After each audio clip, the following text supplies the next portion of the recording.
Seja bem-vindo ao Papo de Editor, o podcast onde o audiovisual é o seu protagonista. Aqui é um local de fala para quem trabalha por detrás das câmeras.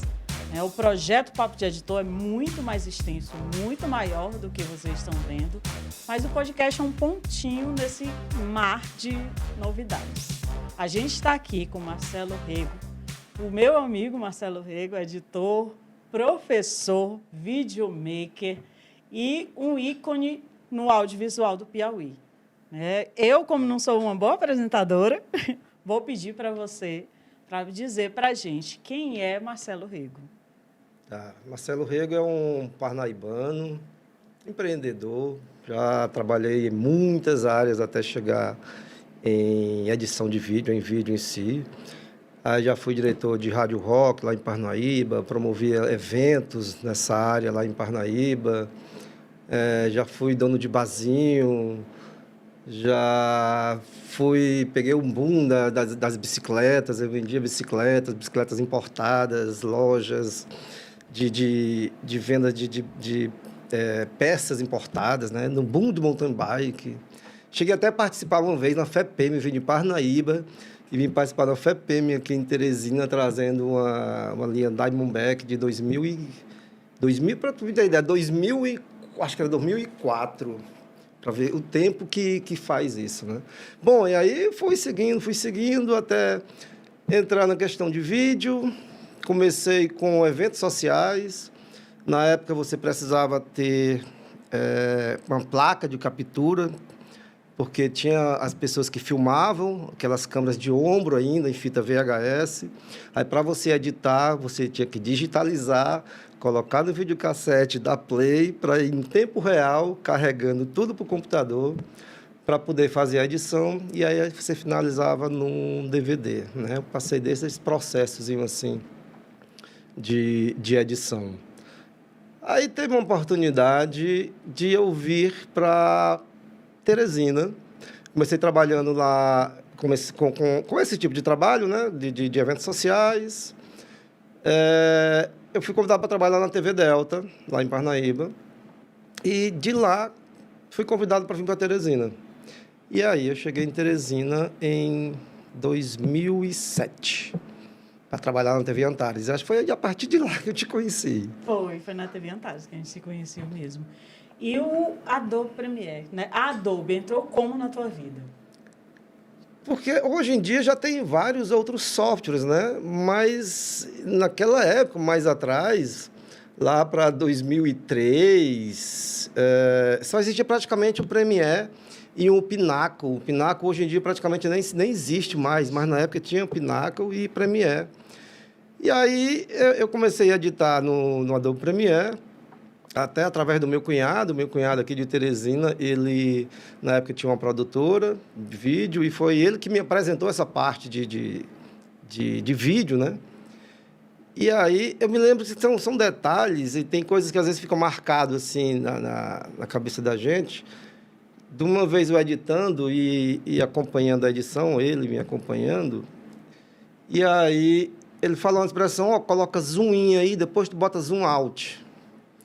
E aí eu fiquei sem... Eu não sabia ainda que o zoom in é aproximando, o zoom out é distanciando. É uma coisa que hoje em dia já é muito claro para mim, mas quando eu estava começando, isso fazia diferença. Eu ficava assim, mas isso aí, sabe? E tu não sabe o que é ainda isso, sabe? Essas coisinhas assim, não, eu estava engateando ainda, estava começando, né?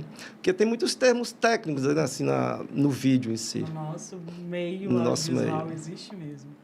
Agora, eu quero que você fale, para quem não sabe, você é professor, né, de edição de outros aplicativos, outras... Isso. É sempre um desafio você morar na cidade do interior e vai para a capital, né, assumir uma determinada posição na área de vídeo. E você fica aquela apreensão, será que eu vou dar conta? Será que meu conhecimento é o suficiente? Que eu estou indo para a capital, então tem muita gente fera lá. E aí eu percebi que eu me adequava bem.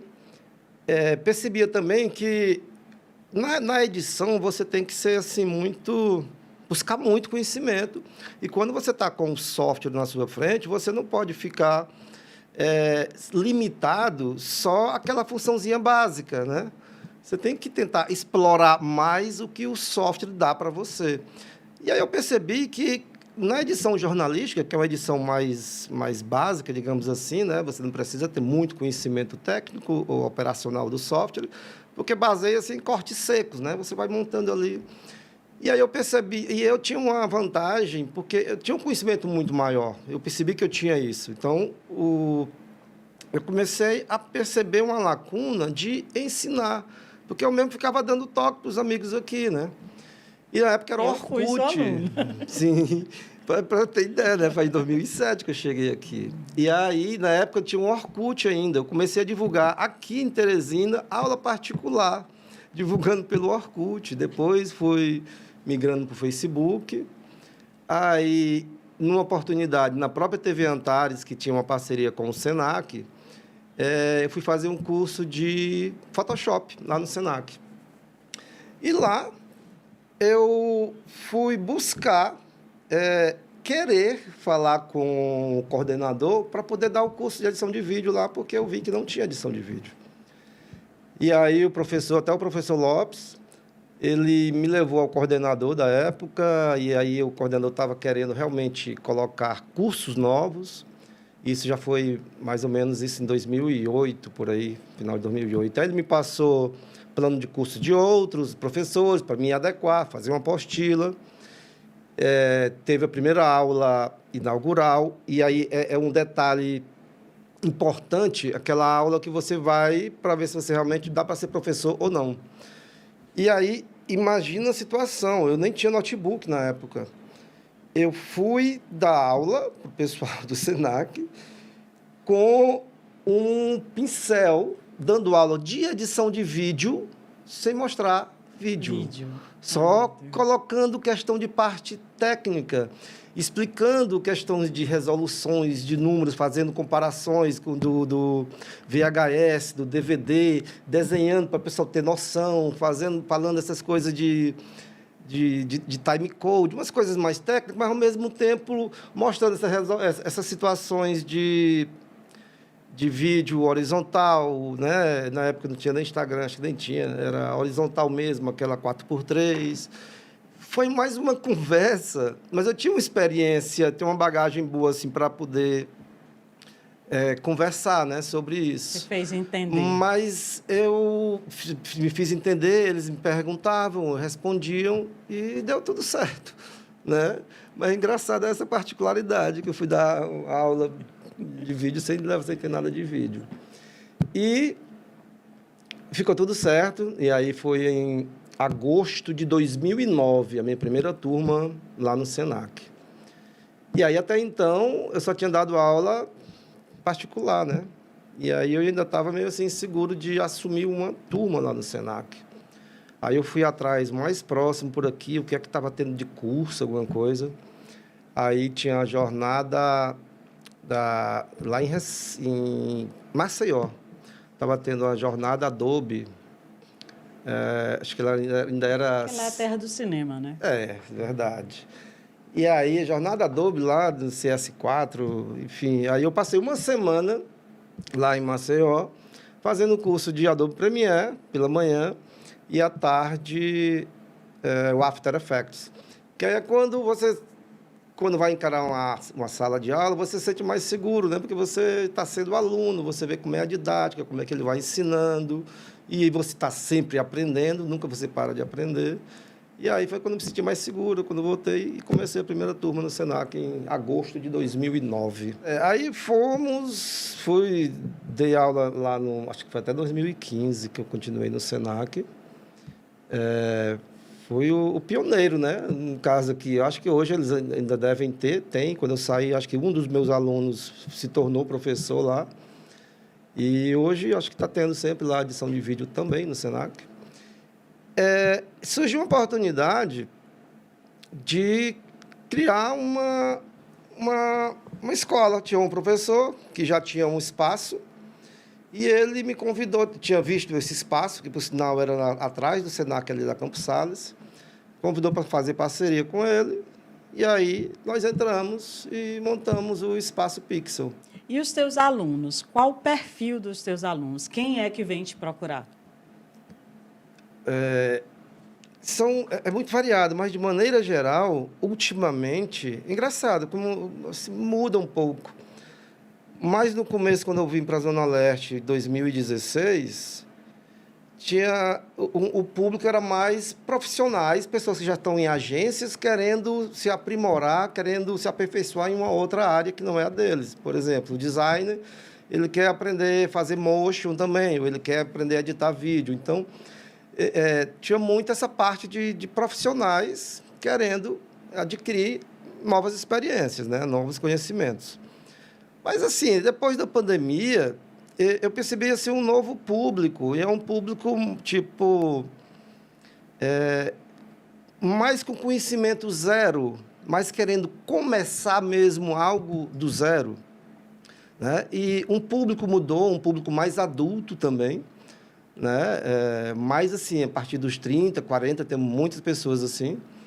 Os jovens também, em sua maioria, mas às vezes os jovens mais assim, a partir dos 20 e poucos anos, né? É variado, mas assim, acaba se concentrando mais nesse público acima de 25 anos, mais ou menos por aí. Que legal. E o que você, assim, quando você começa a dar aula para esse do público zero, né? Fiquei curiosa. Sim. Quem nunca editou, né? E está começando a se interessar pela edição, por onde que eles partem, assim? Eles querem fazer vídeo para eles mesmos, ou eles estão querendo trabalhar nessa área, se tornar um profissional? Sei. Muitos deles já têm um amigo ou parente que já é da área e indica para fazer o curso. Muitos deles querem seguir realmente a carreira e a minoria é querer fazer mesmo para si, sabe? A minoria. A maioria quer seguir isso profissionalmente, quer fazer mesmo para poder ter uma fonte de renda naquilo ali. E a pessoa se dedicando é uma fonte de renda. Basta a pessoa realmente se dedicar. É porque todos nós, a gente tem a capacidade de pegar um software ali, você ralar para poder aprender. É massa, eu acredito que todo mundo tem essa capacidade. Mas quando você pega um curso, pega um professor que já tem a experiência, já pegou por vários perrengues, já lhe entrega tudo já certinho, maneira certa de se fazer, é mais rápido, sabe? Você aprende mais rápido, você evita de ficar fazendo determinadas situações que no final não vai dar certo, porque aquele já tem experiência. Não é assim, é desse jeito. Por isso que é importante o professor, né, na vida de uma pessoa, numa situação dessa. Porque um outro detalhe, tem várias pessoas que chegam e dizem que, não, mas eu já mexo no Premiere, né? Eu já trabalho no Premiere. E o nosso curso lá é do zero, sabe? Só não é praticamente instalar, às vezes instalar o programa, né? Praticamente não é isso, mas é do zero. Você abre o programa aqui você vai importar, aqui você abre o projeto, você vai salvar em tal lugar, sabe? É tudo começando do zero e a gente vai evoluindo. Mas quando a pessoa aprende sem uma base teórica, uma base técnica ou a maneira certa de fazer, as pessoas fazem, às vezes, algo que era para ser mais simples e levam mais tempo para fazer porque não tem aquele conhecimento. São coisinhas simples que, tipo, rapaz, tanto tempo nesse negócio bem aí, eu nunca tinha percebido isso. Sabe? Coisas assim. Então, quando a mesma pessoa tendo uma certa experiência, ele ainda tem muito a aprender. Sabe? A gente está sempre aprendendo, eu estou sempre aprendendo, mas tem alunos que chegam já, tipo, já sei, estou querendo só certificado, e aí a gente vai percebendo que ele não sabia, como ele se afobava que sabia, entendeu? Tem essas coisas assim. Entendo. Está passando aqui, a minha timeline está passando enquanto você fala, porque porque eu venho dos anos 90, né? De 97 para cá, então todo o meu aprendizado não foi em sala de aula. Apesar de pesquisar muito, Sim. de buscar várias fontes, né? Mas eu não tive um professor, como eu te falei, né? Eu aprendi Sim. muito com você, mas não foi em sala de aula, foi lá na Antares. Isso. Né? Então, eu sempre procurei pessoas que já sabiam e ir atrás, e eu falando da minha experiência, que hoje é diferente. Hoje você abre uma plataforma, né? Você abre o YouTube e tem tudo lá. Quero aprender a fazer o efeito tal, tá ali. E eu peguei esse caminho muito mais longo de fazer de um jeito até dar certo, né? Exatamente. E eu vejo o quanto é importante. Todas as pessoas que estão vindo para o Papo de Editor, a primeira coisa que eu pergunto, qual foi sua fonte? Né? Que fonte que você bebe? O que você se alimenta? Porque um editor ele se alimenta de vídeo, né? Então, eu queria saber de você, qual é a sua fonte, Marcelo? Assim, resgatando um pouco ainda do início, né? Como eu iniciei, na época dos DVDs, eu gostava muito de ver, navegar nos botõezinhos lá do DVD, de ver bastidores, né? Making off. Eu sempre me amarrava muito ali de como era feito aquilo. Então, nos DVDs, antes de assistir o filme, eu gostava de ver os bastidores ali, né? De ver com aquelas, por trás das câmeras, como é que eram feitos. E aí, a partir daí que eu fui me interessando nessa parte de vídeo. E hoje em dia, por exemplo, o YouTube é pago para você não ver propaganda. Mas eu tenho duas contas, tenho uma paga e uma não paga. Porque às vezes você quer ver alguma coisa, assistir com mais tempo, não quer aquilo aparecendo. Mas é muito bom assistir propaganda, sabe? A gente vê aquilo, porque tudo é inspiração. Aprender, Você está assistindo um filme. Os próprios alunos, depois de fazerem os cursos, começam a entender como é que é a edição, como é que são os efeitos, como é que é gerado. Eles depois, durante as aulas, eles vão dizendo que agora já assiste a televisão com outros olhos, porque ele começa a visualizar alguma coisa e já começa a entender, já começa... Como será que ele fez isso? Ah, isso aqui ele deve ter feito aquele efeito tal, sabe? Esse tipo de coisa, isso é massa, porque instiga a curiosidade e desperta. Então, hoje em dia, tudo é motivo para você visualizar e ter uma inspiração e ver, esse vídeo aqui, essa edição foi interessante, acho que eu vou fazer parecido com essa, num vídeo tal que eu estou querendo fazer. Hoje em dia é tudo, comercial, cinema, né, séries, abertura de séries. Se você vê aqueles vídeos, séries coreanas, elas têm umas aberturas assim mais divertidas, interessantes, sabe? Com muito overlay, ilustrações sobre as imagens. É muito interessante você ver as aberturas dessas séries coreanas. A maioria delas tem uma abertura bem diferente, bem interessante. Eu sou viciada em doramas. Dorama. Gosto muito e me inspiro demais. E a partir daqui, né, do seu começo até aqui, você teve essa trajetória. Mas a partir daqui até 2035, o que você imagina do audiovisual, né? Tanto no Piauí, quanto no Brasil, quanto no mundo, assim, o que você tá vendo por aí?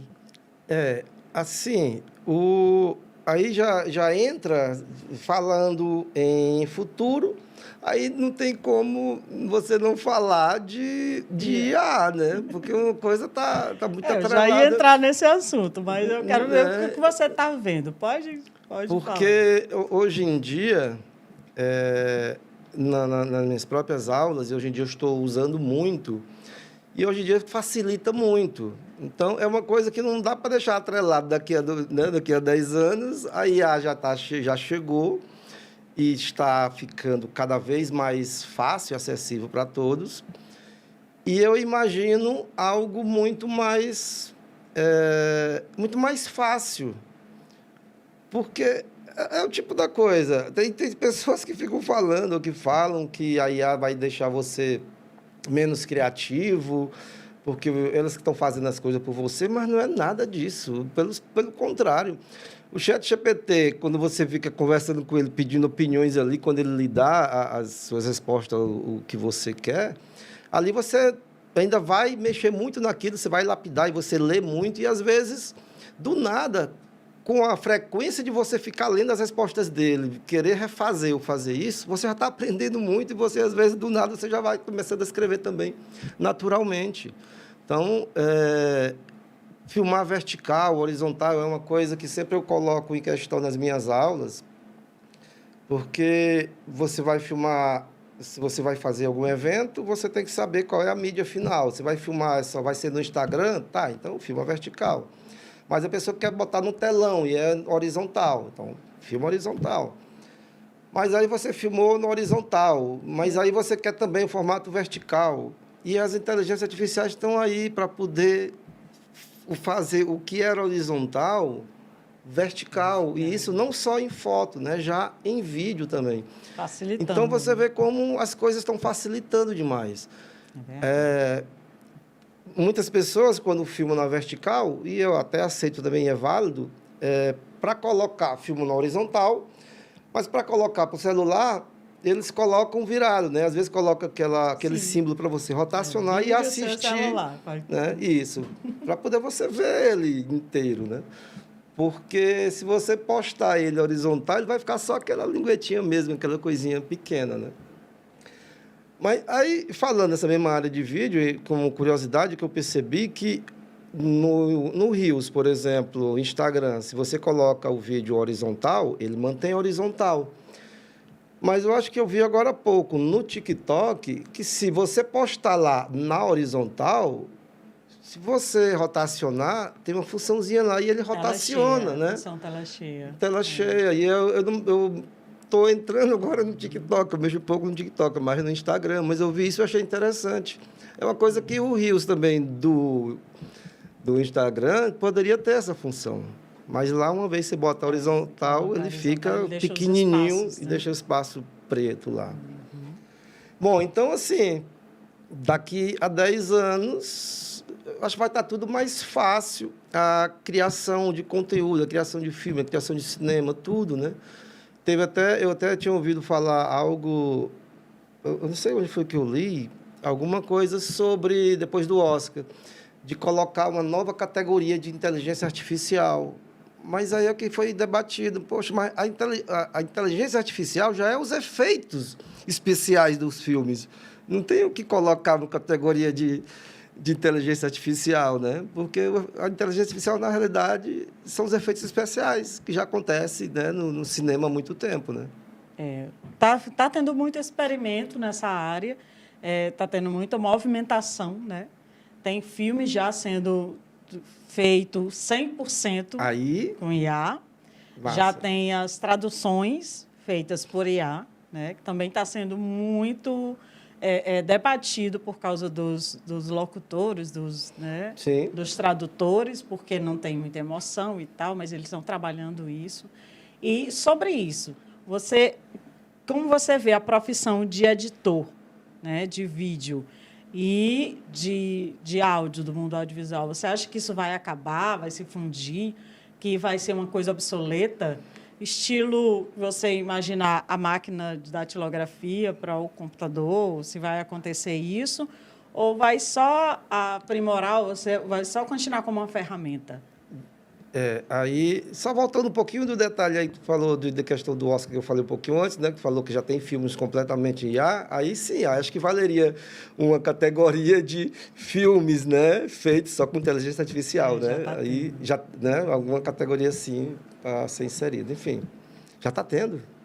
Estão gravando já. Não, mas eu digo assim, inserir como categoria, né? Aí, categoria vale, não. Estou falando da gravação do filme. Não, pois já está tendo, já deve estar tendo sim, com certeza. Eu também estou doido para fazer nesse sentido. Bom, ela está aí para facilitar muita gente, já está com gente assim, no dia a dia, né? O Adobe Premiere com a versão beta, às vezes, eu me lembro muito isso na época que eu trabalhava na TV Antares, com edição jornalística, que às vezes você vai cobrir um off, e você tem aquele off para cobrir com aquela imagem, e às vezes falta um segundo, um pouquinho menos, e não dá para cobrir. Aí, tudo bem, você pode fazer um artifíciozinho de colocar um slowzinho ali, mas no Adobe Premiere, você simplesmente puxa o vídeo e ele já se autocompleta, ele entende aquela movimentação e já se completa naturalmente, ou seja, o que antes você ficava perdido, ou você tinha que botar um slow motion para poder complementar, ou você acabava botando outra imagem mesmo, enfim, você se virava. Hoje em dia está tudo mais fácil. Isso já é mais anterior, mas áudio, você tem uma trilha de 1 minuto, mas o seu vídeo só é 1 segundo, e você quer manter a cadência normal de finalização. No Premiere, você simplesmente pega a ferramenta e vai diminui, ele entende as marcações das batidas e refaz isso e deixa para você com a batidazinha massa, no tempo que você quer. No Premiere tem isso, sabe? Então, assim, o que está vindo de inteligência artificial é para facilitar a vida da gente. O Photoshop, né, que está agora tão simples, você tem uma imagem, sei lá, essa aqui, aí você quer tirar essa xícara. Antes era mais difícil, mas hoje você faz um círculo ali, aí você diz que quer outra coisa. Sei lá, bota uma garrafa de cerveja aqui, bota um refrigerante, e ele simplesmente, sabe, faz rapidamente. Está tudo muito fácil hoje em dia. Então, a inteligência artificial está vindo para facilitar a vida do criador, de quem cria. Porque antes você suava mais para chegar no resultado que hoje já está entregando para você bem ali. Fácil, né? E a geração CapCut? Tá, geração CapCut. Eu até fiquei assim... relutei um pouco para poder colocar o curso de edição de vídeo, porque eu sou muito, né, computador, Premiere, né, de editar ali. Mas, às vezes, você está na rua, você vai filmar alguma coisa, e aí, às vezes, você quer fazer um cortezinho simples ali, quer botar um textozinho, queria postar na hora aquilo, e aí eu tenho que esperar chegar em casa, eu tinha que estar com o notebook, abrir para fazer uma coisa simples. E aí eu fui me rendendo à questão de edição no celular. E as pessoas começavam a buscar também, a gente via que tinha uma demanda para isso, e aí a gente lançou no Espaço Pix o curso de... ninguém nem coloca o nome CapCut, né? Editando no celular. Porque a gente usa o CapCut e usa outros aplicativos, outras coisas, né? Então, é editando no celular. Então, isso já abrange várias coisas. Mas o foco principal do aplicativo é o CapCut. E é uma fonte de renda. Hoje em dia, as pessoas buscam isso, né? Se cria outro nome de profissionais, né? O Storymaker. Que é aquele cara que tem que ser bem ágil. Ele faz documentários no CapCut. Tem o amigo do nosso diretor também, que ele fez uma campanha política toda no celular dele, no CapCut. E a gente conversou sobre isso, e foi muito bom. Vou até te mostrar o episódio. Né? Tá. E eu disse que essa geração ela está assim, infinita, né? Com infinitas possibilidades. E estou falando CapCut, mas com os outros aplicativos também. E eles estão assim, fazendo em casa, né? Fazendo na rua. Sim, sim. E tendo o produto final perfeito. Sabe? Eu até disse assim, qual é a máquina que você usa? Não, meu celular está aqui. Tá? E é uma facilidade, né? Claro que a gente sabe que são os presets, né? Que a gente é do tempo que fazia que a gente não tinha preset. A gente fazia do zero, né, até o efeito final, tanto caracteres quanto de um movimento, né? O After Effects é isso. O 3D também, e hoje já está tudo ali num clique. Sim. Né? E a gente está vendo essa evolução. Para a gente finalizar, a conversa está muito boa.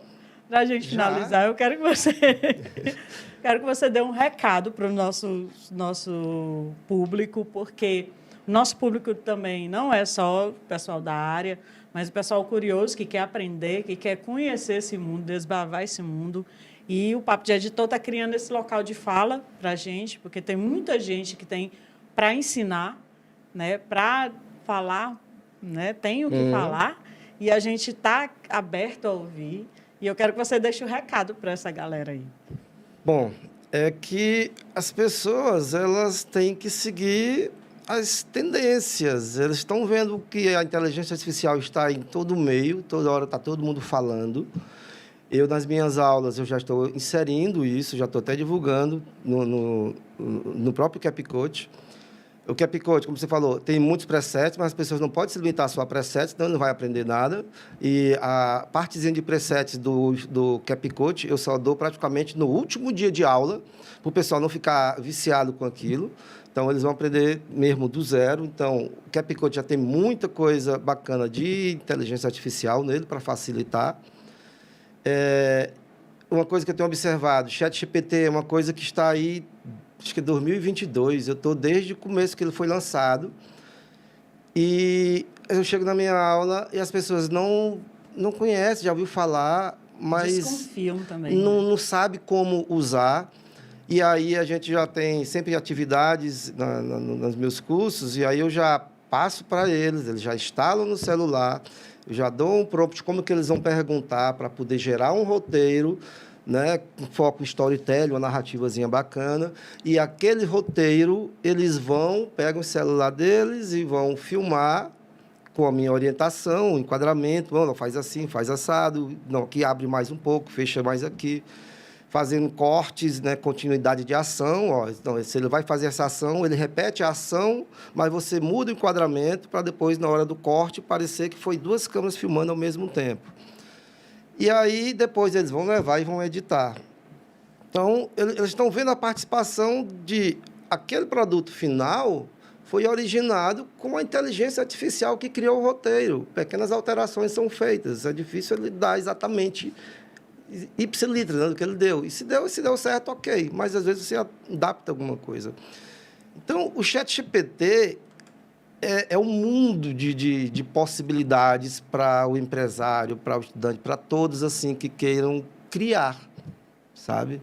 Então, a minha dica é que, independente da sua profissão, tentem buscar a inteligência artificial, em que ela pode ajudar para vocês, vejam, pesquisem, porque sempre vai ser algo a aumentar, né? A produzir, a agregar de valor ao que ela já faz. Uau! Estou aqui, queria passar o dia conversando, na realidade.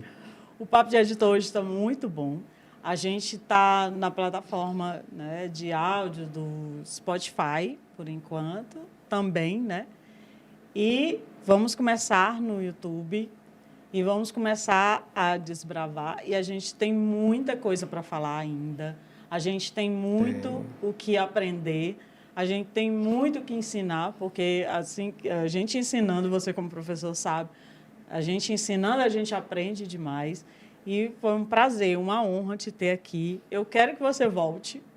Tá? A gente tem muita coisa para falar ainda. Tem muita coisinha para te conversar. Tem muito assunto para colocar nesse local aqui. A gente quer conhecer mais, né, o mundo audiovisual, como ele é feito, como ele é criado, para onde a gente vai. Né? O importante é isso. O Papo de Editor nasceu pela curiosidade de dizer, daqui a tantos anos, daqui a 10 anos, eu sempre coloco de 10 em 10, daqui a 10 anos para onde a gente vai. Né? E conversar, e falar, e esclarecer muita coisa é um passo para a gente saber para onde a gente vai e o nosso propósito. Né? Sim. Muito obrigada.